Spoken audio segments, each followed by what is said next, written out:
247, começando agora a live mais aguardada aqui da nossa TV 247, que é um encontro casual com o nosso querido Casual é muito bom, né? Nosso analista internacional, grande Pepe Escobar, como diz aqui o Marcelo Dias. Saudades, né, Pepe? Você desaparece, fica 3 semanas sem aparecer aqui. O pessoal tem síndrome de abstinência, cara. Se vocês vissem o que é a minha vida, vocês não têm ideia. Não é que eu desapareço.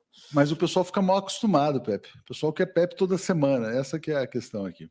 Bom, eu vou me mudar para uma praia no Brasil com excelente Wi-Fi, aí eu posso falar com vocês todo dia. Pronto. Resolvido. Bom, se a gente fizesse aqui um crowdfunding para financiar a sua vinda aqui definitiva, ficaria a coisa mais simples. Fernando dizendo, a batalha, Império do Caos, Império da Mentira, pode fazer a demolição controlada dos Estados Unidos e encaminhar para uma rápida ruptura. Sabe o que é super interessante? Até a grande mídia está começando a usar a expressão Empire of Chaos, Império do Caos. Eu já vi isso em grande mídia, inclusive aqui na Europa. E alguns já estão usando Empire of Lies, Império das Mentiras também. Uhum. Tem uma lenta reorganização em alguns setores de mídia hegemônica que eles estão percebendo que tudo isso está indo para um buraco absolutamente cósmico, né? Então, eles estão dando uma mexida na narrativa. Claro, você não vai ver isso na mídia estabelecida, autodefinida, hegemônica, né? Financial Times, Economist, Washington Post, New York Times, mas em vários outros está mudando. Mas todo mundo percebe que a gente está perto de um colapso, de uma grande ruptura, de uma grande transformação, né? Olha, nem fale. Que é o tema da nossa conversa hoje, né? Bom, eu queria... hoje a conversa vai basicamente girar em torno do último livro do Michael Hudson. Eu mandei uns links para o Leonardo. Bom, infelizmente, por enquanto o livro só tem em hardback e paperback, ainda não tem e-book. E, claro, vai demorar a ser traduzido. Não tem tradução em lugar nenhum, evidentemente, ele saiu agora há pouco. E o título é excelente, e não é uma jogada de marketing. O título é extremamente sério, O Destino da Civilização. E a narrativa do Michael, que é, claro, extremamente meticulosa, cuidadosa, excelentes fontes, ele descava coisas do arco da velha para ilustrar os seus pontos. É uma comparação entre o capitalismo financeiro, capitalismo industrial, que seria o capitalismo chinês, e socialismo. Digamos, uma Rosa Luxemburgo do jovem século XXI, né? O livro é muito importante porque esse tipo de debate é completamente excluído da mídia hegemônica, não só anglo-americana, mas também francesa, alemã. É discutido, evidentemente, na Rússia, na China, isso se discute, no Irã, no Paquistão,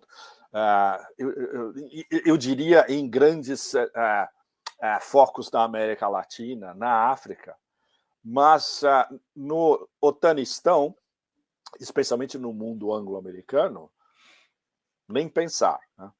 Bom, o que o Michael basicamente... Isso é mais ou menos destilando o que ele vem nos artigos, nas conferências dos últimos anos, e mesmo em alguns dos seus últimos livros, ele destila a essência da grande questão do século XXI, que não é uma hipérbole você colocar em termos do destino da civilização. Vamos continuar com esse almoço livre anglo-americano. Se a gente constata anglo-americano, são quase 2 séculos. Se a gente constata americano, basicamente desde a segunda, desde um pouco da primeira, mas basicamente desde a Segunda Guerra Mundial, que é a ordem a ordem Bretton Woods que a gente vive, o consenso de Washington nos últimos 75 anos. Ou existe uma possibilidade, o famoso outro mundo é possível, que seria o fim do capitalismo financeiro, ou o capitalismo financeiro tendo um papel reduzido nas grandes economias industrializadas, e um retorno à economia produtiva, ao capitalismo industrial e, em vários casos possíveis, como no caso chinês, que é uma longa conversa, a gente debateu socialismo com características chinesas, socialismo. E o Michael ilustra isso de... O livro é muito direto, ele é escrito por uma linguagem... não tem economês, ele é de acesso a um leitor médio, mas tem que ser um leitor médio bem informado. Ou seja, tem que ser um leitor médio que esteja, pelo menos por dentro das falcatruas do capitalismo financeiro, as principais nas últimas décadas. Eu não estou falando não só da crise de 2008, 2009, muito do que veio antes. Por exemplo, dos Estados Unidos saírem do padrão ouro em 1971, daí para frente, por exemplo.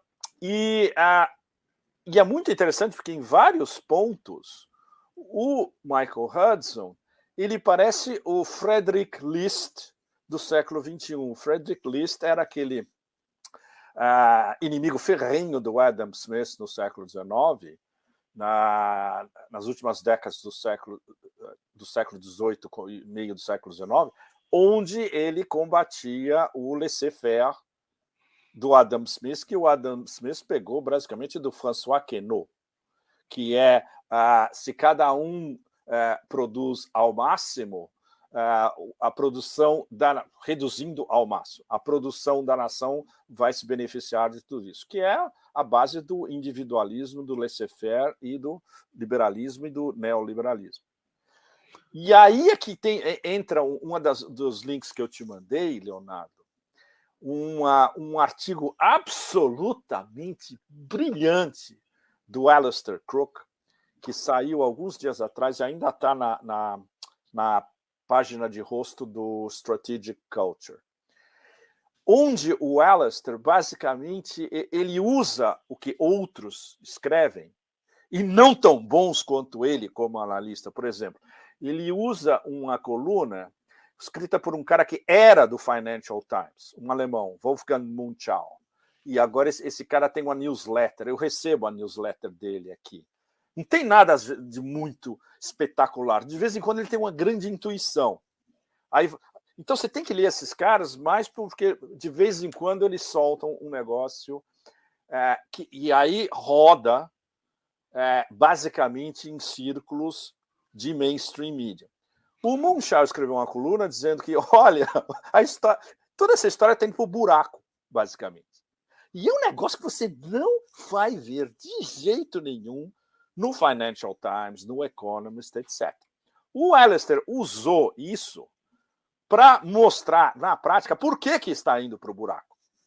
E isso torna o artigo do Alistair muito, muito, muito superior à análise do Munchau. Eu fiz até um mapinha aqui para vocês. Ó. Olha, Leonardo. Olha que cara aplicado. Eu escrevi um mapinha à mão em português só para vocês. Eu não posso abrir o Alistair agora, exatamente por isso que eu vou te mostrar aqui, ó. 400. Ai, que merda! Não abre no Brasil também o Strategic Culture? Não está abrindo, está bloqueado por algum motivo. Ai, então... que puta! Sabe que já me falaram que na América Latina é relativamente fácil de abrir o Strategic Culture, agora não mais. Não, né? Era, mas eu acho que está bloqueado por algum motivo, então já tem aí a censura avançando. Né? Censura, porque eles estão bloqueados em todo o Otanistão. Mas, por exemplo... Nós chegamos ao Otanistão. O Brasil virou Otanistão. Dá para ler, por exemplo, na Turquia, dá para ler na Ásia Central, dá para ler na Tailândia, Singapura, no Sudeste da Ásia, etc. Mas na América Latina, por exemplo, me disseram que na Argentina, por exemplo, dá para ler o Strategic Culture. Deixa eu só falar aqui, Pepe, rapidamente, aqui um trecho desse livro aqui do Michael Hudson. Fale. É interessante que ele fala assim, olha, um dos sistemas que destrói a humanidade é o das oligarquias, né, que privatizam o Estado, tomam conta do sistema monetário, financeiro, da terra e da infraestrutura para enriquecer os oligarcas, espoliando a economia e não permitindo o seu crescimento. Sim. A gente está vivendo nos dias de hoje, Pepe, uma coisa muito interessante. A Eletrobras, que foi construída com sangue, suor e lágrimas dos brasileiros, as grandes usinas, Itaipu, etc. e tal, está sendo privatizado, o preço vai ser definido amanhã. Os oligarcas brasileiros vão tomar conta do setor elétrico, Mas não é para que o Brasil tenha energia barata para gerar desenvolvimento. Sim. É para assaltar todos os brasileiros com tarifas caras para enriquecer os oligarcas. Então, esse exemplo de espoliação do capitalismo rentista é o que acontece exatamente no Brasil. Mas não poderia ter melhor exemplo do que esse, sem dúvida. A privatização da Eletrobras é um exemplo clássico. O que fizeram com a Petrobras é outro exemplo clássico. A Petrobras, na verdade, hoje ela serve a um pequeno grupo de rentistas na Bolsa de Nova York, também na Bolsa Brasileira, e assaltando todos os brasileiros. Então, esse capitalismo rentista está destruindo países como o Brasil. Só que quando você falou em almoço grátis, né? O Brasil, na verdade, ele está na ladeira, né? O Brasil, assim, quer dizer, na verdade, ele é o mais espoliado dos espoliados, porque é um país muito rico, né? Então, acho que isso é um ponto importante. Importantíssimo. E, Leonardo, a gente está sofrendo ainda a doutrina de choque da Rússia dos anos 90. É o que está acontecendo no Brasil. Aplicada ao Brasil ainda. Mais de 20 anos, quase 30 anos depois. Exatamente. Meu Deus... Bolsonaro é uma mistura de Yeltsin com Pinochet, alguma coisa mais ou menos assim. O que a mídia daí escreve sobre isso? Não, a mídia daqui trabalha para os oligarcas, né? Quer dizer, esse é o grande problema. O Estado de São Paulo, a Folha e o Globo publicaram editoriais ontem. Ah, não, Folha e o Globo... Mas dizendo o seguinte, publicaram editoriais dizendo o seguinte, olha, vocês têm que aceitar o fato de que ser pobre é bom. Vocês têm que ser assaltado é legal. É mais ou menos... Eles escrevem isso numa linguagem rebuscada. Na verdade, é o seguinte, eles fizeram editoriais condenando o programa de governo do Lula, porque o Lula irá rever privatizações. Não pode rever as privatizações porque são intocáveis, etc. E tal. Não pode mexer nos preços da Petrobras, porque isso vai... Quer dizer, ou seja, eles estão, na verdade, eles são um aparelho ideológico para convencer os brasileiros, a classe média, etc. e tal, de que ser pobre é legal. Basicamente isso. Então a mídia aqui não conta, Pepe. Então... Não conta. E é o mesmo discurso do Great Reset, que agora é grande narrativa. É o mesmo discurso de Davos, algumas semanas atrás, e é exatamente o que eles estavam discutindo no Bilderberg este último fim de semana em Washington. Esse Bilderberg de Washington no fim de semana, eu fiz uma coluna sobre isso, eu não sei se ela foi traduzida aí, ela saiu no Seeker Latinoamérica, em português, traduziram a coluna. Eu explicando a ligação direta entre Davos, Bilderberg, o grande reset, a grande narrativa, especialmente quem estava nesse Davos, que foi em Washington. Eles nem disfarçam de fazer um Davos, um Bilderberg em algum castelo na Bavária, ou, sabe, uma estação alpina na Áustria, etc. Não, eles fazem na capital do Império. E estava todo mundo lá, Leonardo e vocês todos. Todo mundo, o chefe da Pfizer, o chefe da CIA, o primeiro-ministro ultra gavião da Holanda, Mark Rutte, todos os principais CEOs das principais companhias atlanticistas, especialmente, e com acionistas americanos. O editor do Economist, que é exatamente as próximas capas que vocês vão ler do Economist nos próximos meses, são destilações e variações do que os caras discutiram no Bilderberg esse fim de semana. As regras do Bilderberg são de que você não pode falar de nada que se discute lá dentro e você não pode vazar informação, mesmo que tenha alguns moles que se disponham a vazar alguma coisa. Geralmente vaza alguma coisa depois de algum, por exemplo, executivo num jantar, aí tem alguém que pega, etc. Mas eles, pelo estatuto do clube, o que se discute dentro do... É que nem Las Vegas, né? O que acontece em Las Vegas fica em Las Vegas. Lá também, o que acontece dentro do Bilderberg fica no Bilderberg.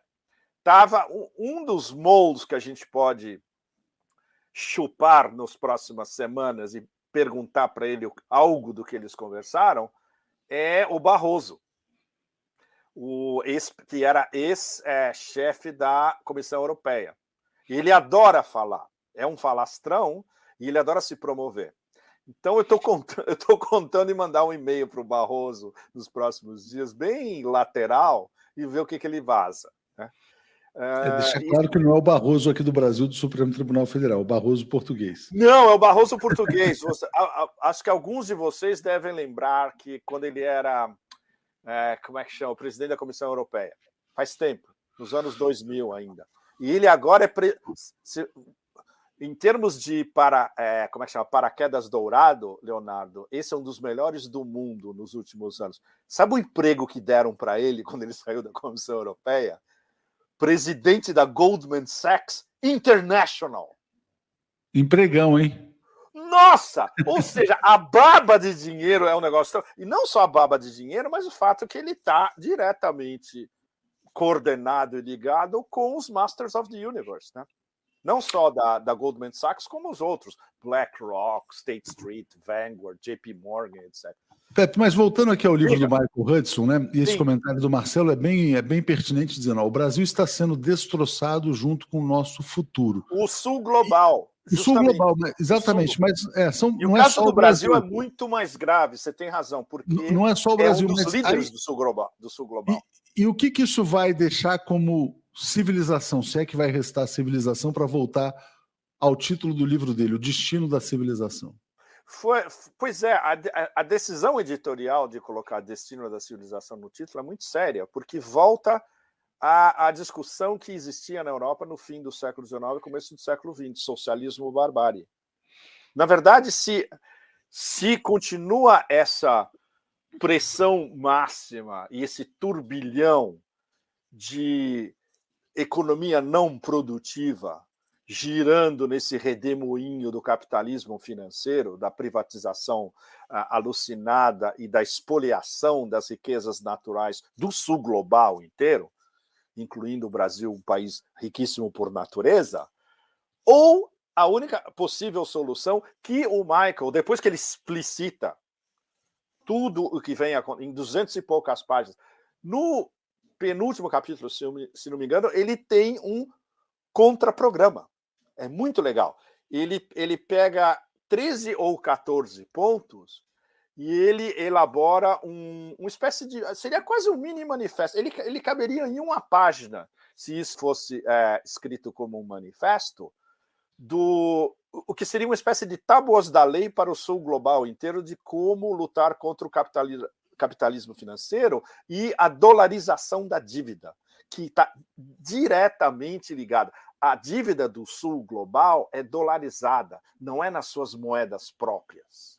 Ou seja, tudo isso reverte para o almoço livre imperial. Tudo. O sistema inteiro. E FMI, Banco Mundial, Organização Internacional do Trabalho, OMC, tudo isso... Bom. Então, a coluna saiu uma hora atrás. Esse é o título da minha coluna, e eu tentei colocar o título mais direto possível. Será que o sul global consegue se livrar da dívida dolarizada? Que é uma das questões chaves no livro do Michael, né? Então tem esse programa, ele chama de programa contra-rentista, nas palavras, na acepção dele mesmo, Counter-Rentier Program, programa contra-rentista. E é fabuloso, quando você vê ponto por ponto, muito do que está lá é o que a China faz.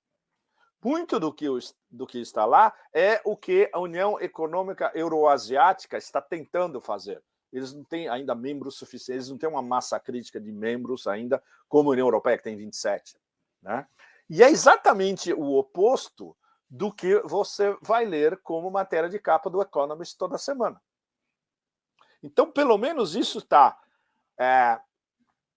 delimitado, equacionado, apresentado, tem um programa a seguir, está num livro que é certamente o livro mais importante desse ano e talvez desde o início dessa década, e vindo numa hora-chave onde o sistema inteiro está desabando e as próprias elites estão começando a perceber que está desabando, o que só faz aumentar o seu desespero. Que é aí que eu quero entrar nesse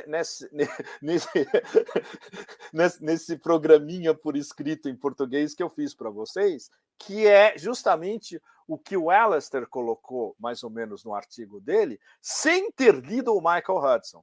Ou seja, os grandes pensadores pensam sempre em paralelo. Né? A análise do Alistair é basicamente sobre o colapso do sistema. O Michael faz uma análise do colapso do sistema e mostra uma possibilidade, que é esse programa contra-rentista. Então, olha... Muito bom. Diga. Não. Eu estou achando, vamos dizer assim, esse artigo fantástico, tudo muito oportuno, um livro sensacional. Vamos para o seu roteiro. Vamos. Sim, olha, esse roteirinho, depois eu vou mandar, eu tiro uma foto e mando para você, Leonardo. Você pode até publicar. Legal, põe na comunidade, vai ser legal. Me manda. Olha, eu tentei resumir ao máximo, como se... olha, você tem 5 minutos para explicar a economia política hoje.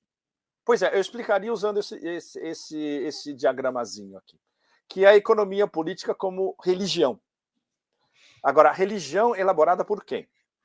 Pelo complexo anglo-americano.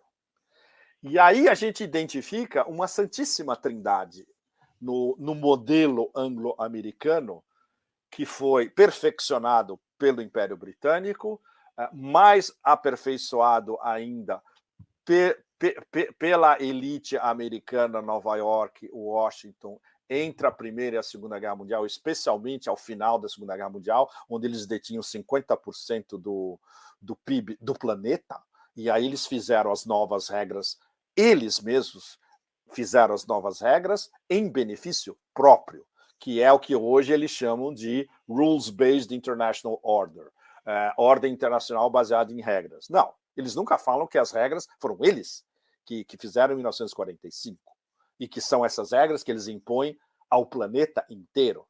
E é onde se encontra o X da questão, tocado pelo Michael, que é a dolarização da dívida para todo o sul global, né? Bom, então, qual é a santíssima trindade da ordem liberal? Vocês vão ver 3 nomes aí, fundamentais. Isaac Newton, John Locke e Adam Smith. Então, basicamente, eles estão os 3 interligados. O Isaac Newton, para o mundo anglo-americano, é a base da racionalidade, entre aspas, anglo, baseada nas leis da física. E o que eles fizeram? Eles fizeram uma extrapolação das leis da física, do Newton, para a economia política. Usando quem? John Locke, que é um dos gurus do liberalismo, embora o primeiro tenha sido um francês, Rousseau. Mas no mundo anglo-americano e no mundo acadêmico, no mundo de ensaios, debates, etc. e tal, Rousseau, por causa da língua, porque Lost in Translation, por N razões, e por causa de supremacia cultural anglo-americana em relação a franceses, alemães, italianos, chineses, russos e todos os outros, eles têm um complexo de superioridade intelectual e conceitual enorme, o universo anglo-americano. Eles usam John Locke. E o terceiro tripé dessa Santíssima Trindade, digamos, talvez o Espírito Santo, né, nessa história toda, é o Adam Smith. Que também não foi o Adam Smith que inventou o laissez-faire, foi o François Queneau. O Adam Smith adaptou isso para o mundo anglo-americano. E com esse, digamos, mantra absoluto, que é, digamos, a gente podia dizer que é o cerne lógico do sistema anglo-americano. É o tipo de... Você não tem como debater isso em um PhD de economia ou de relações internacionais numa universidade inglesa ou americana, de maneira nenhuma, porque isso é dado como se fosse um dado da natureza, na verdade, que é cada um por si e cada um fazendo o melhor por si, no final isso vai reverter em benefício da nação. Ou seja, é a base do Adam Smith e é a base do individualismo como economia política. Então, você juntando esse tripé indissociável, juntando esses 3, Newton, Locke e Adam Smith, você tem a configuração do nosso mundo, o mundo que todos nós nascemos e continuamos vivendo. E é um mundo que foi definitivamente, calcificado em 1945, ao final da Segunda Guerra Mundial. Bom, o que alguns, na elite mesmo, muito bem educados, sabem tudo isso de cabo a rabo, leram tudo especialmente de Locke e de Adam Smith e suas derivações, eles estão percebendo agora que tudo isso que, digamos, se assestava em cima de uma equivalência moral e superioridade moral do sistema anglo-americano. Tem alguém falando de meritocracia? Não, meritocracia não tem nada a ver com esse sistema. Não tem. Esse é um sistema baseado em lucro, baseado em usura.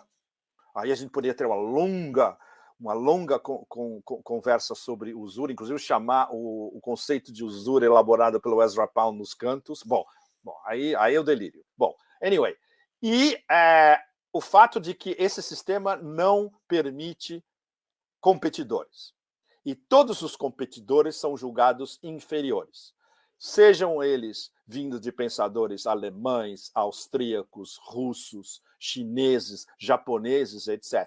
Que aí é que entra o Friedrich List, que era um anti-Adam Smith. E sabe onde o Friedrich List, não só na Alemanha, ficou extremamente popular e as suas teorias foram utilizadas na prática? No Japão, no fim do século XIX, começo do século XX. Estudado em todas as grandes universidades chinesas, estudado em detalhes nas grandes universidades russas, etc. No terceiro mundo sul global, o que é isso que você colocou aqui? Que legal! Com usura, homem algum terá casa de boa pedra. É uma tradução em português do Pound. Ai, não acredito. Cada bloco talhado em polidez. Com usura, homem algum terá paraíso pintado na parede de sua igreja. Com usura, homem algum vê Gonzaga, seus herdeiros e concubinas. É só uma distração aqui para o pessoal enquanto você fala. Não é distração, Leonardo. Esse é o poema mais importante do século XX. Então vamos lá. fora o Wasteland do Eliot, que foi, por sinal, editado pelo Pound. É o poema mais importante do século XX, são os cantos do Pound. Com usura não vai a lã. O capítulo usura. Com usura não vai a lã até a feira, carneiro não dá ganho com usura. A usura é uma peste, usura engrossa a agulha lá nas mãos da moça. E continua, né? Vou botar o link aqui para quem quiser. O meu verso favorito, Leonardo, é quando ele fala do Piero della Francesca, não tinha nada a ver com usura. O ápice da história da pintura do Renascimento, não tem nada a ver com usura. Muito legal você ter colocado isso. E, olha, coloca no site essa tradução. Vou botar na descrição do vídeo. Essa tradução é dos irmãos Campos, por algum acaso? É do Lino... bom, tá aqui Lino Grunewald. O Lino era um excelente tradutor. Exatamente. Muito legal. Olha, muito legal. Você fez meu dia e minha semana com essa... colocando o Pound no meio da nossa conversa. Valeu. Então segue aí, Pepe, por favor. Bom, então, olha, o fato de que essa Santíssima Trindade está interligada, assume uma superioridade moral sobre qualquer outro sistema de economia político e é visto como uma religião por todos que a seguem e por todos que a propagam. Ou seja, todos os suprassumos e catedráticos e PhDs e doctors de economia política nas grandes universidades do mundo, eles recitam esse catecismo, né? E isso é a base do quê? Dos famosos Western Values, valores ocidentais. Cada vez que você vê um tonto daqueles da União Europeia ou da Comissão Europeia falando de valores ocidentais, ele está recitando o catecismo dessa Santíssima Trindade. E algo que a gente falou agora há pouco também, essa é a base da, entre aspas, racionalidade anglo-saxã. Ou seja, isso estabelece não só para eles, no universo anglo-americano, mas para o resto do mundo, que o ápice da racionalidade do final do século XIX ao século XX e culminando com, entre aspas, o Império Americano no final do século XX e início do século XXI, essa racionalidade está sintetizada na Santíssima Trindade. Eles são os mandatários, eles são os mandarins, e não é permitido nenhuma contestação. Ou Pepe, seja, olha só, diga. É muito interessante, e só fazendo um alerta para o pessoal, aqui é muito difícil nessa conversa a gente... Essa é uma conversa que entra filosofia, economia política, poesia, etc. E tal. Eu estou dando para vocês elementos, sabe o que eu gostaria? Que vocês depois fossem atrás nos livros. E vocês não, é interessante, letem. Mas só fazendo um alerta aqui, é muito difícil ler todos os superchats, mas esse aqui é muito pertinente, do Fernando, ele está dizendo... esse sistema filosófico ocidental consegue conceber pacificamente um mundo cuja hegemonia mundial não siga seus preceitos? Excelente pergunta, Eu e a achei gente muito já tinha interessante, porque tá em a cima do gente já lance tinha também. tocado isso na nossa conversa. Não. O único sistema que existe, como se tivesse sido a maçã que caiu na cabeça do Newton, ou seja, um dado da natureza, é a economia política como religião baseada nesse sistema anglo-americano de racionalidade baseado na Santíssima Trindade, Newton, Locke, Adam Smith. Não existe outra. Ou seja, isso é uma versão mais intelectual da Margaret Thatcher falando Tina, there is no alternative. Não existe alternativa. Então, mas ele Era pressupõe exatamente isso que ela estava falando, Leonardo. Então, ele pressupõe uma dominação. Aí, de repente, aparece a Rússia na parada e fala assim, não, peraí, não é assim. Aí, de repente, aparece... Não, e aparece ao mesmo, quase simultaneamente, se a gente pegar o ponto de vista desse século, que tem apenas 21 anos, 22 anos e pouquinho, aparecem a Rússia e a China, cada um do seu lado, falando duas coisas que quebram diretamente essa hegemonia anglo-americana. A China falando, não, o nosso sistema não tem nada a ver com essa história de vocês. O nosso sistema, se fosse para ter um ideólogo ocidental, seria o Friedrich List. Eles jamais vão falar isso, eles vão falar que esse é um sistema chinês, mas que adaptou muitas das ideias do List. Em termos de capitalismo produtivo, o List basicamente dizia que o que conta não é consumo, o que conta é produção. Ou seja, se você produz, você é um soberano.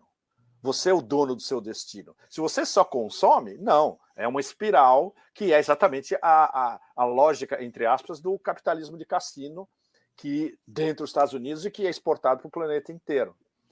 Os japoneses, eles usaram o List para o sistema japonês também. A formação dos grandes conglomerados industriais japoneses, que depois foi copiada pela Coreia do Sul, que funcionou muito bem para o desenvolvimento tanto do Japão quanto da Coreia, a base é capitalismo produtivo coordenado pelo Estado. Isso é algo que jamais vai ser admitido pelo sistema anglo-americano, pela Santíssima Trindade. Então, e agora os russos... A história com os russos é muito mais complicada, porque não é, digamos, um clash de sistemas econômicos. A Rússia está, desde os anos 90, quando eles foram submetidos à doutrina de choque, que ainda persiste no Brasil.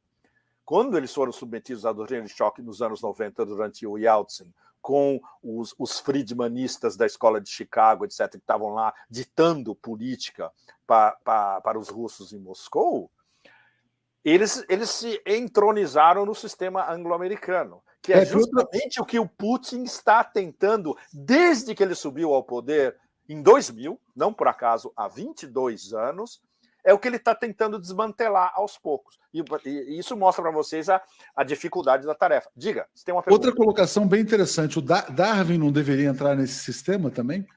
Sim, o Darwin está até antes. Na Santíssima Trindade, eu entrei diretamente em economia política. Como o Darwin não fazia economia política, pelo menos não diretamente, mas sem dúvida, a base é ele. Porque nem todos sobreviverão, né? Vamos dizer assim, né? Sim, o darwinismo social justamente é isso. É uma escolha das espécies. Se bem que eu acho que a nossa, comparada com muitas outras, está numa desvantagem enorme, porque a nossa espécie é autodestrutiva, coisa que os animais não são, né? Diga. É a consequência desse sistema do capitalismo rentista, financeiro, enfim. Tem uma observação ótima sobre a Gunboat Diplomacy. É exatamente isso. A Gunboat Diplomacy forçou o Japão a se abrir. E não se esqueçam também da Gunboat Diplomacy contra os chineses. A Gunboat Diplomacy do Império Britânico forçou a China a se abrir, e quando a China não quis, eles basicamente inundaram a China de ópio.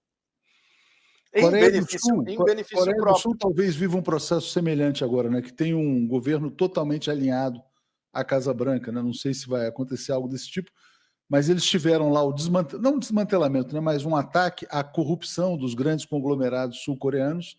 E o Sim. presidente da Coreia do Sul é um ex-procurador, né? Então talvez. Pois é. Bom, a Coreia do Sul é complicado, porque eles estão no. Eles estão em cima do muro, literalmente. É como se fosse o muro entre Adam Smith e o List, e no meio passasse a Coreia. Não a do norte, que já fez a sua opção, né? A do sul. Mas voltando para esse seu artigo aqui interessante, que é OTAN versus Rússia, e para o livro do Michael Hudson, Sim. que ele botava ali, olha, capitalismo financeiro rentista, capitalismo industrial olhando para a China, sim, ou socialismo, né? Esse conflito que a gente está vendo no tabuleiro, ele vai decidir o jogo para um dos lados ou não? Pois é, o Michael deixa em suspenso, que é o que todos nós, na verdade, estamos fazendo. Está em suspenso. Volta o Gramsci, né?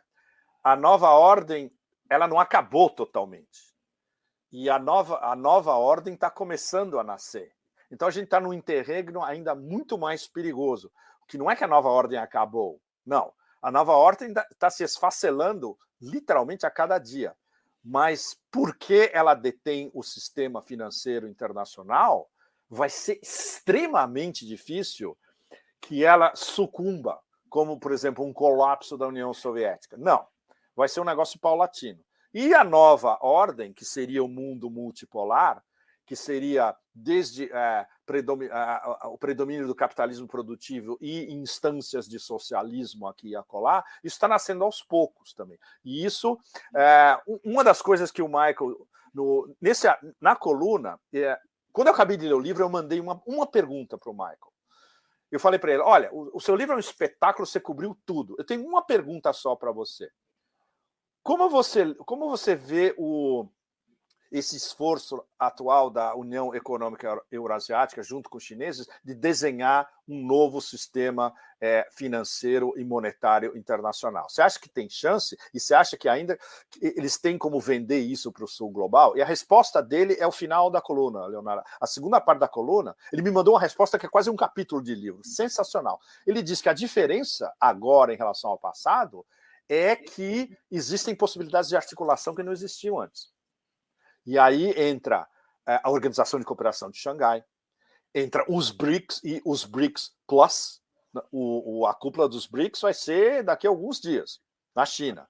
E os chineses vão entrar com tudo, não só a Argentina, eles querem um BRICS Plus com grandes atores importantes do sul global emergindo e todos pensando em multipolaridade e tudo que isso significa. Passar ao largo do dólar, comércio nas moedas locais, instâncias de política socialista à la chinesa do Estado coordenar o desenvolvimento, etc. E tal. E isso não existia nas últimas décadas. Por exemplo, tem um exemplo que no livro é excelente. O Michael chama a atenção para algo que muita gente esqueceu, que é a emergência do movimento não alinhado no fim dos anos 50 e começo dos anos 60. Teve aquele famoso congresso em Bandung, na Indonésia, em 1955, que a gente pode dizer que foi o despertar do terceiro mundo, né? Mas só em 1961 que o movimento não alinhado se calcificou como uma organização estabelecida em Belgrado, na época, Iugoslávia, sempre na frente, né? Iugoslávia, na época do Tito. E o fato de que existia um grupo eram acho que 120 ou 121 nações e 27 observadores, ou seja, era o grosso do top do terceiro mundo e do sul global, não alinhado nem ao capitalismo americano ou à União Soviética, que está procurando um caminho próprio para o mundo em desenvolvimento, né? O que aconteceu imediatamente na sequência? O embrião das revoluções coloridas, que na época era, como a gente conhece, golpe de Estado / pesada. Com tanque na rua, com ditadura militar e com assassinatos. Desde o Suharto até o Pinochet, e antes, durante e depois. E começando antes com o Mossadegh. O Mossadegh em 53 foi antes de 1955 em Bandung, ainda por cima. Então, o primeiro grande golpe dos americanos foi, na verdade, Mossadegh, Irã, em 53. Mas isso se acirrou cada vez mais depois da organização do movimento não alinhado. E o movimento não alinhado terminou sendo desalinhado por dentro por todas essas ofensivas da CIA pelo sul global inteiro, incluindo, no nosso caso, em 1964. Agora é outra história, porque agora tem mecanismos de organização. A União Econômica Euroasiática, a Organização de Cooperação de Xangai, todos os projetos da Rota da Seda. Por exemplo, uma das vertentes da guerra americana e da OTAN contra a Rússia via a Ucrânia, também lateralmente, mas quase diretamente, é ante as novas rotas da seda. Porque a União Econômica Euroasiática, tendo a Ucrânia no meio, a Ucrânia iria fazer parte da União e iria diretamente estar interligada aos projetos chineses das novas rotas da seda, do Belt and Road. Então, essa é uma maneira de cortar um dos nexos no meio do caminho entre a Ásia e o Ocidente. Tem vários outros, por exemplo. Eles conseguiram, por causa das sanções, agora, eles conseguiram cortar um dos nexos das rotas da seda pela Rússia. Ou seja, você fazer ida e volta pela Transiberiana, ou você fazer ida e volta de comércio, justamente, saindo da China, atravessando para o Cazaquistão, e do Cazaquistão indo para a Rússia, e da Rússia chegando à Europa, e tudo isso está cortado por causa das sanções. Então, esse corredor, que é um corredor de comércio não só russo, mas das novas rotas da seda chinesas, no momento ele está bloqueado. Então, o que os chineses estão fazendo? Eles estão investindo ao máximo no Irã, eles estão chamando a Turquia cada vez mais, e o Cáucaso, e eles vão investir ao máximo na ligação. Por exemplo, vou dar um exemplo prático do que está acontecendo. Vão fazer uma estrada de ferro, finalmente. É um negócio que está sendo discutido há anos, para vocês terem uma ideia. Uma estrada de ferro que vai ser, logo na sequência, ela vai ser, modernizada para High Speed Rail, do oeste da China, Quirguistão, Uzbequistão, ligando depois com Irã, Turquia e aí para a Europa. É o que os chineses chamam de Eurasian Land Bridge, ou seja, é a ponte terrestre da Eurásia. É a definição desse corredor econômico. É um dos corredores econômicos das novas rotas da seda. Tem 6, para vocês terem ideia, e em gradações, pelo norte, pelo Ártico, pelo centro, pelo sudeste da Ásia, a rota da seda marítima. Então, os chineses estão agora vendo, olha, os nossos corredores para o norte, por causa das sanções em cima da Rússia, não vai dar por enquanto. Então, vamos investir ao máximo nos corredores centrais e pelo sul. Os corredores pelo sudeste da Ásia e esses corredores pelo centro da Ásia, indo para o Irã e Cáucaso também. Então, tudo isso, todo esse desequilíbrio é causado também pela guerra. Porque o fato de que a Ucrânia está ali no meio entre, digamos, a fronteira da Europa e onde começa a Eurásia, do ponto de vista estratégico, para os americanos desestabilizar e um país com uma enorme superfície como aquele, é uma vitória tática momentânea. O problema é que isso não pode se transformar, do ponto de vista do sul global, da Rússia, da China, da União dos Euroasiáticos, isso não pode se transformar numa vitória estratégica para os americanos. E não tem como. Se estivesse, Leonardo e vocês todos, as elites não estariam desesperadas como elas estão agora. Que é o que o Michael Hudson mostra no livro, é o que o Alastair mostrou nesse artigo dele, absolutamente sublime, e é o fato de que já tem uma certa mudança de narrativa, que eles estão percebendo que se essa guerra é prolongada da maneira como os americanos, e aí não são todos os americanos que não têm um consenso em Washington sobre como essa guerra deve ser prolongada. Ela está sendo prolongada pelos canalhas da gangue da administração Biden, essencialmente. O Pentágono não está gostando dessa história. Não mesmo, porque eles sabem que isso pode derrapar, eles sabem que eles estão perdendo não só clientes pelo resto do mundo que preferem comprar armas russas, né? Mas eles estão perdendo o que eles chamam de credibilidade, entre aspas, que isso é um dos refrões básicos do sistema anglo-americano. Nós não podemos perder nossa credibilidade, que é o que eles perdem todo dia. Veja o Afeganistão. Em termos de perda de credibilidade, a maior perda de credibilidade do século até agora. Aconteceu no Afeganistão há alguns meses atrás. E a perda da credibilidade com uma derrota absolutamente catastrófica na Ucrânia, que é o que está se desenhando agora, com a gente chegando ao final da liberação total de Donetsk e Luhansk. O Shoigu, essa semana, falou que já mais de 90% está liberado. Ou seja, faltam 5, 6, 7% para estar liberado. E isso pode acontecer até o final do mês que vem, por exemplo. Numa hipótese, inclusive, realista. As elites olham essa história e falam: como a gente vai vender para a população, para a opinião pública do Otanistão, que a gente perdeu totalmente a guerra na Ucrânia? Mesmo tendo enfiado zilhões de armas da OTAN para o exército ucraniano, mesmo enfiando um monte de dinheiro que eles nunca vão conseguir nos pagar de volta, não, nós vamos perder essa guerra. Por isso que, bom, o que a gente pode inventar? Vamos inventar que tem teve um cessar-fogo, teve um acordo entre Moscou e Kiev, e a gente pode vender isso como uma vitória. Não. O Putin já disse, não, eu estabeleço quando acaba a guerra. Hoje de manhã, ele deu uma declaração no meio de uma entrevista, saiu na TASS agora há pouco. Ele falou, basicamente ele falou isso, Leonardo. Olha, a Operação Z vai acabar quando ele acabar. Pepe, deixa eu trazer essa. Eu ia falar sobre a questão do Irã, que você publicou um artigo. Sim. Mas queria te colocar essa pergunta do Nelson, né? A elite produtiva industrial americana parece querer destruir os Estados Unidos. Esta elite pode estar se transferindo para a Eurásia e se beneficiar do projeto chinês, até porque a elite produtiva industrial nos Estados Unidos provavelmente já foi capturada pelo capital financeiro. Né? Muita gente fala que a GE é muito mais financeira do que a indústria, por exemplo. Sem dúvida. E a elite produtiva industrial basicamente está no complexo industrial militar. Não é economia real.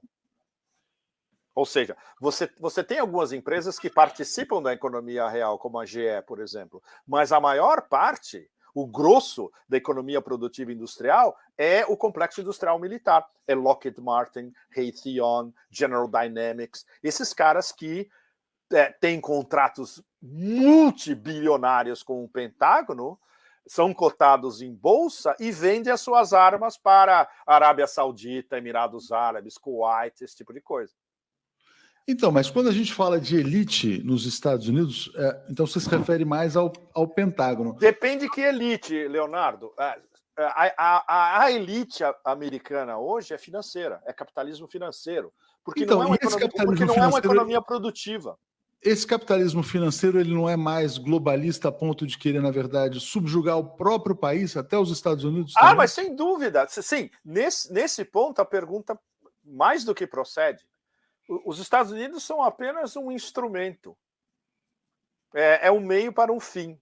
O fim deles é o controle planetário de um sistema financeiro internacional que eles controlam e que controlam nações.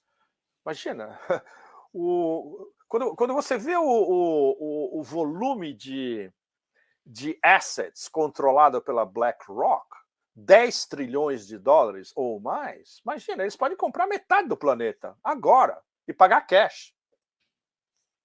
É isso que interessa para esses caras, basicamente. O complexo industrial militar é uma bolha autossuficiente, é uma economia paralela, na verdade, é uma economia autossuficiente para si própria e para os seus dependentes, né? Se não tivesse complexo industrial militar, Virgínia, Maryland, tudo isso desaparecia. Uma parte do Texas, o mini Silicon Valley em Boston, todos esses caras trabalham para esse complexo industrial militar. As startups de Israel, etc. E tal. Tudo isso toda essa coordenação é para o complexo industrial militar. E não é por acaso, Leonardo e vocês todos, que todas as grandes invenções da internet vieram do complexo industrial militar. Todas. E todos os grandes atores da internet trabalham ou são membros ou são associados ao complexo industrial militar. Ou seja, economia produtiva como na China, nos Estados Unidos, sobrou muito pouco. É um milagre. E é um milagre hoje você comprar uma camiseta feita nos Estados Unidos. Eu até faço isso de vez em quando. Quando eu acho uma camiseta made in USA, eu até compro. Estou apoiando a economia local. Porque não tem mais, né? Interessante. Nosso público aqui é muito qualificado, Pepe. Olha que legal isso aqui, ó. Diga. Mark Ames acaba de publicar um tweet dizendo que já tem um texto do New York Times cuja origem é a CIA culpando os ucranianos pela derrota na guerra. Sim, é verdade. Texto diz que os ucranianos enganaram o Ocidente. Olha só, eles vão, na verdade, usaram... Ou seja, isso mostra para vocês que a mudança de narrativa já entrou no pau agora. Tinha uma matéria no Financial Times alguns dias atrás, mais ou menos nessa linha. Essa guerra já encheu o saco. Era mais ou menos isso que eles queriam. Eu assino o FT por razões... Exatamente. E agora a culpa é dos ucranianos que enganaram o Ocidente, disseram que podiam ganhar, não podem ganhar. Mas tipo isso assim, eles já abandonem a Ucrânia, mais ou menos isso. Mas isso eles já sabiam, Leonardo. Desde o começo eles sabiam. O problema é que eles achavam que eles podiam manter a narrativa, entre aspas, porque eles acreditavam piamente que, com as armas da OTAN, com um monte de armas e dinheiro que eles enfiaram nos últimos 8 anos, e especialmente nos últimos 2 meses e meio, a Ucrânia ia virar e a Rússia ia ficar num pântano à lá anos 80 da Jihad no Afeganistão. E não rolou. Como qualquer bom analista militar americano que sabe um pouco sobre guerra na prática. São pouquíssimos, mas tem. E esses caras têm blogs todos. O Larry Johnson tem blog. O coronel Douglas MacGregor aparece na Fox News, entrevistado pelo Tucker Carlson agora praticamente toda semana.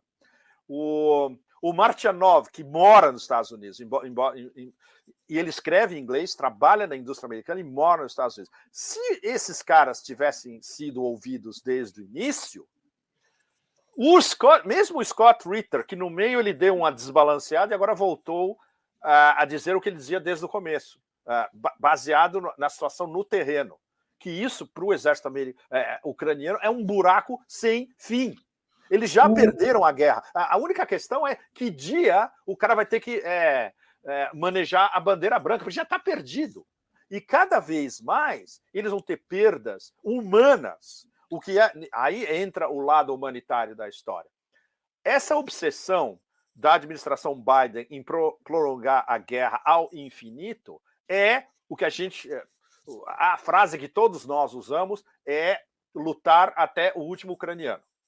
Fazer a guerra até o último ucraniano. Ou seja, para eles, se morre 1 milhão de ucranianos nessa guerra, e daí? Não são americanos. Ou seja, eles podem se dar esse luxo e eles podem, inclusive, ocultar esse problema da opinião pública americana, porque os Estados Unidos, a maior parte das pessoas dos Estados Unidos não sabe nem localizar a Ucrânia no mapa. Ou seja, é muito fácil. Agora, mudar a narrativa quando você ficou martelando durante praticamente 3 meses de que, não, eles estão ganhando, eles vão tomar Moscou amanhã, vai cair Moscou amanhã, eles vão invadir a Rússia, Putin está com câncer, sífilis, whatever, vai ser substituído, vai ter regime change. Mas a realidade, né? A realidade, na verdade, ela se impõe, né? Então, ela por exemplo, se impõe, exato. Essa região de Kherson, né, que vai fazer um referendo. Isso. Para, na verdade, se associar ao território. Para se associar à Federação Russa, exatamente. Todo mundo na região, na Eurásia, pergunta para os analistas turcos, pergunta para os iranianos, pergunta para os paquistaneses, pergunta para os indianos. O que vai acontecer com a Novorossia? Com o norte, nordeste, leste, sudeste e sul da Ucrânia? Não é. Já deixou de ser Ucrânia. vai ser Novorossia, vão se afiliar à Federação Russa, vão fazer referendos e isso pode ir. Como é que chama? O estágio 3 da Operação Z, a gente está agora no estágio 2. O estágio 3 vai ser até Odessa. Odessa é uma cidade russa por definição, faz parte da alma russa. Os russos não vão sair e deixar Odessa controlada por esse regime de Kiev. Então, agora, tudo isso já se sabia desde o início. Agora, você mudar a narrativa agora e começar a culpar os ucranianos depois de 3 meses, isso demonstra só desespero. Vai sobrar... Diga. Vai sobrar a Ucrânia ou vai ser um pedaço russo, um pedaço Polônia, ou ainda vai haver um Estado ucraniano? Exatamente, é o que todo mundo está discutindo já há mais de um mês em detalhes. Vai ter a Novorossia, isso não se sabe até onde. Provavelmente incluindo Odessa, ou seja, incluindo o Mar Negro inteiro. Ou seja, a Ucrânia não vai ter mais acesso ao mar. Que se você pensa em termos de Putin, em termos do Gerasimov, o chefe do Estado-Maior, em termos do Shoigu, o Ministério da Defesa, na cabeça deles, eles olham o mapa e falam, mas de jeito nenhum que a gente vai deixar, por exemplo, uma cidade importantíssima, um porto importantíssimo como Odessa, na mão da OTAN. Que não vai ser na mão do que sobrar da Ucrânia ou do próximo governo ucraniano, vai ser na mão da OTAN. Então eles têm que tomar tudo.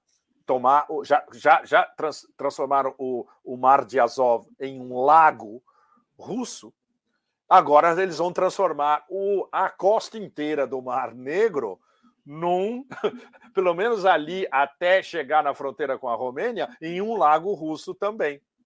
Né? Essa colocação é muito boa aqui, Pepe, do Marcelo, está dizendo, Zelensky deve ser um agente russo infiltrado. Bom, considerando a sua incompetência absolutamente cósmica, não, é inacreditável. Bom, primeiro de tudo, o que a gente está vendo é um negócio que, em termos de história militar, por exemplo, os historiadores militares clássicos estão olhando esse negócio e eles estão embasbacados, porque eles estão vendo um comediante de quinta, um ator, cocainômano, completamente despreparado, dando ordens para um exército profissional. O exército ucraniano, não contaminado pelos fanáticos da inteligência da SBU, a Gestapo ucraniana, e pelos Azov, Aidar, Pravi Sector, Svoboda, todos esses neonazis, é um exército profissional, bem treinado pela OTAN há 8 anos, sem parar. Eles estão no nível, como é que chama, de operabilidade equivalente aos melhores da OTAN. Eles têm o 3º maior exército da OTAN, depois dos Estados Unidos e da Turquia. Se você botasse, Leonardo, esse seria o esquete cômico do século. Bota o exército ucraniano na frente do exército alemão. O exército alemão desaparecia em 20 minutos. E não é brincadeira. Não é brincadeira, não. Porque os ucranianos estão hiper bem treinados e eles estão em guerra, literalmente, há 8 anos. Só que eles estavam em guerra contra milícias no leste, em Donbass. E qual era a guerra, entre aspas? Ficar jogando artilharia no inimigo. Mas eles têm experiência de guerra. E o treinamento é o mesmo treinamento que os caras recebem nas bases americanas na Alemanha ou na Polônia. Entende? E com tudo isso não conseguiram... uma debacle absoluta. Ou seja, volta ao ponto inicial. O desespero das elites agora, ele está começando a se virar contra o chamado fall guy. Ou seja, quem vai pagar o pato, que é um clássico de Hollywood, né?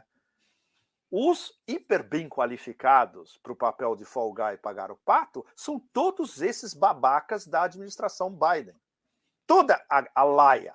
Começando por ele e Blinken, Sullivan, Nuland, especialmente, Wendy Sherman, toda essa curriola horrorosa. E os por trás que estão mandando, dando ordenzinhas, Hillary, Obama, etc. Kamala Harris não conta porque Kamala Harris não sabe fazer um hot dog. É um desastre absoluto. Ela abre a boca e é um desastre absoluto. Então é isso. A grande possibilidade é isso. São alguns dos ecos subterrâneos que a gente está recebendo de Washington agora. Tem uma rebelião agora de outros silos do Deep State contra a administração Biden, os neocons, especialmente. Aí entra a família Kagan, especialmente o Robert Kagan. Kagan-Nuland, né? Como você já explicou aqui. Kagan-Nuland, os tóxicos Kagan-Nuland e os humanitário-imperialistas, que são todos democratas, etc. Tem uma rebelião contra essa gangue, vindo de quem? Dos realistas, entre aspas, do Realpolitik.